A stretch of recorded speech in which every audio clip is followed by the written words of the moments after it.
Assalamualaikum warahmatullahi wabarakatuh. Bagaimana kabar teman-teman pada hari ini? Semoga selalu dalam keadaan sehat walafiat.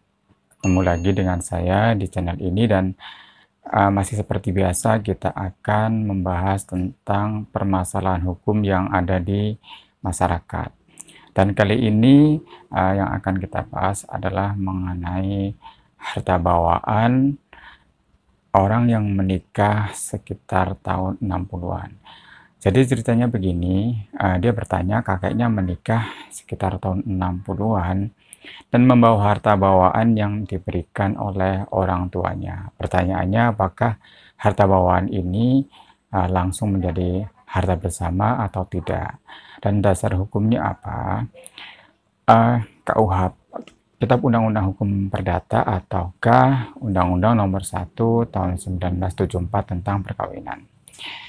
Ya, terima kasih atas pertanyaannya. Memang paling tidak ada dua undang-undang yang di situ menjelaskan tentang masalah harta bawaan dan harta bersama. Itu Undang-Undang Kitab Undang-Undang Hukum Perdata dan Undang-Undang Nomor 1 Tahun 1974 tentang perkawinan.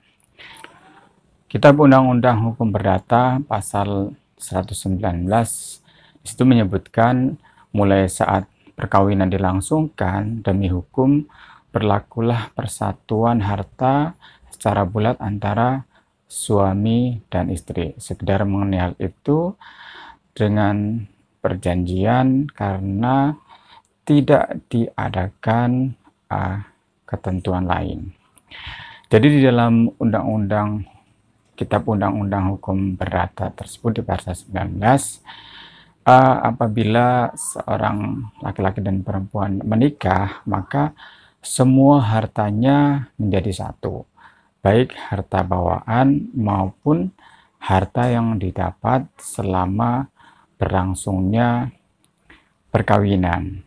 Itu artinya bahwa menurut Kitab Undang-Undang Perdata, harta setelah menikah harta suami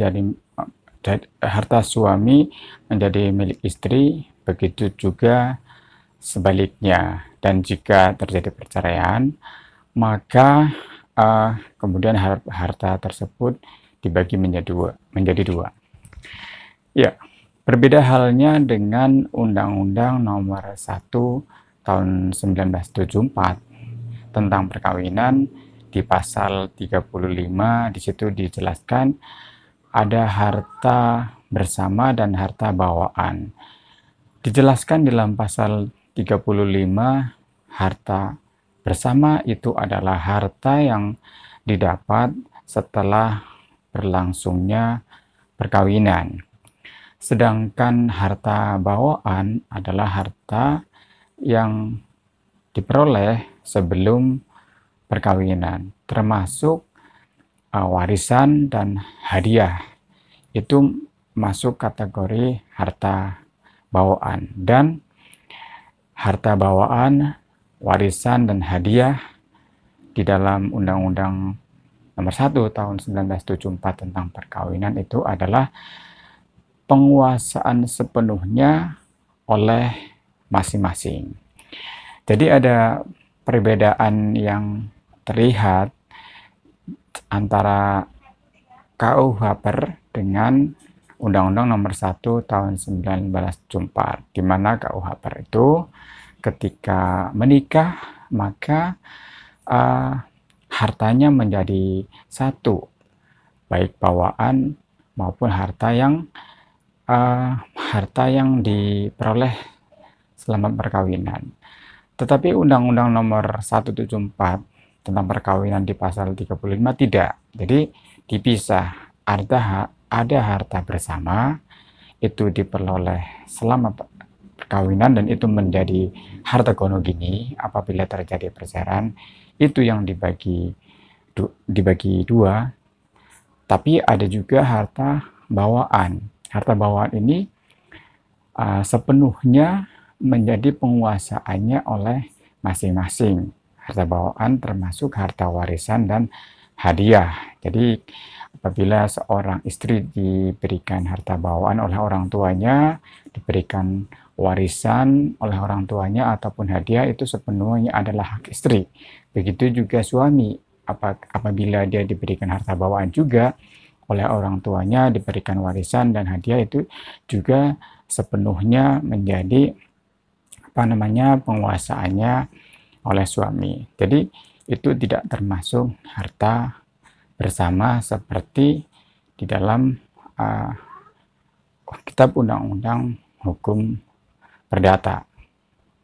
Saya tambahkan lagi, jadi bukan di dalam Undang-Undang Nomor 1 Tahun 74 tentang perkawinan, di situ menjadi harta bersama apabila memang tidak ada perjanjian perkawinan. Tapi apabila ada perjanjian perkawinan, maka bisa jadi itu tidak ada harta bersama, tidak ada harta bersama. Jadi sesuai dengan miliknya masing-masing. Tapi apabila tidak ada perjanjian perkawinan, maka harta yang diperoleh ketika setelah berlangsungnya pernikahan, maka itu menjadi harta bersama.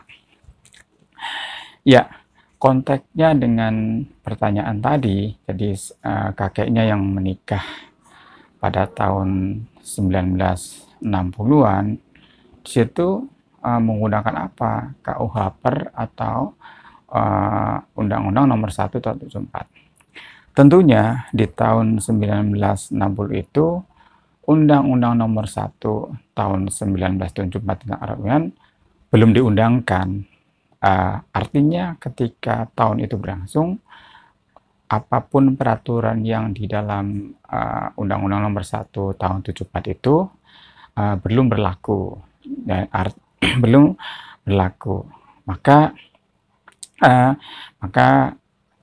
di sini yang saat itu undang-undang yang mengatur adalah kitab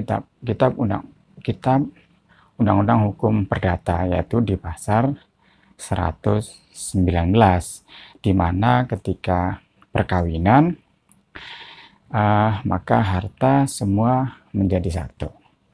Meskipun sebenarnya kalau kita lihat itu apabila mau menyampaikan pasal itu bisa juga dilakukan perjanjian perkawinan. Nah, kita lihat apakah saat itu terjadi ada perjanjian perkawinan atau tidak. Kalau tidak, maka semua harta bawaan maupun harta yang didapat ketika menikah, maka itu menjadi harta bersama. Nah, simpulannya bahwa ketika menikah, kalau kita bicara mengenai harta bawaan, harta bersama, sebelum diundangkan Undang-Undang Nomor 1 Tahun 74 tentang perkawinan, di situ ada di pasal 35, maka digunakan undang-undang yang sebelumnya. Maka Undang-Undang 74 tentang perkawinan Nomor 174 tadi tentang perkawinan belum berlaku. Nah, di sini bisa kami simpulkan.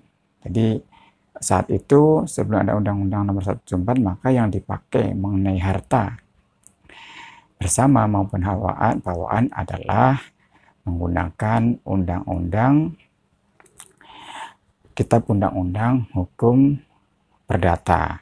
Nah, itu mungkin itu. Tetapi saya membayangkan bahwa setelah adanya Undang-Undang Nomor 174 tentang perkawinan, ini berarti menjadi pilihan gitu. Bisa memakai 74 tentang perkawinan, tadi berarti ada di pasal 35 ada harta bawaan, ada bersama. Kalau mau memilih di KUH Per, berarti semua harta menjadi satu.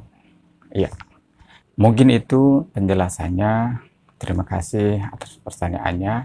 Saya mohon maaf kalau ada salah-salah kata. Jadi kita bicaranya adalah ketika kejadian itu terjadi, maka undang-undang di saat itulah yang dipakai. Begitu.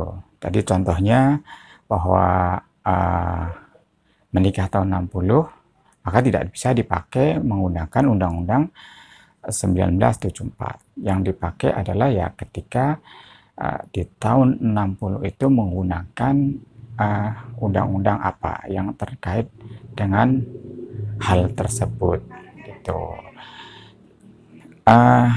Bawaan bersama berarti tahun 60, berarti kalau saya menyimpulkan itu dipakainya adalah Undang-Undang Hukum Perdata, belum menggunakan Undang-Undang Nomor 1 tahun 74. Terima kasih, mungkin itu yang bisa dapat saya sampaikan.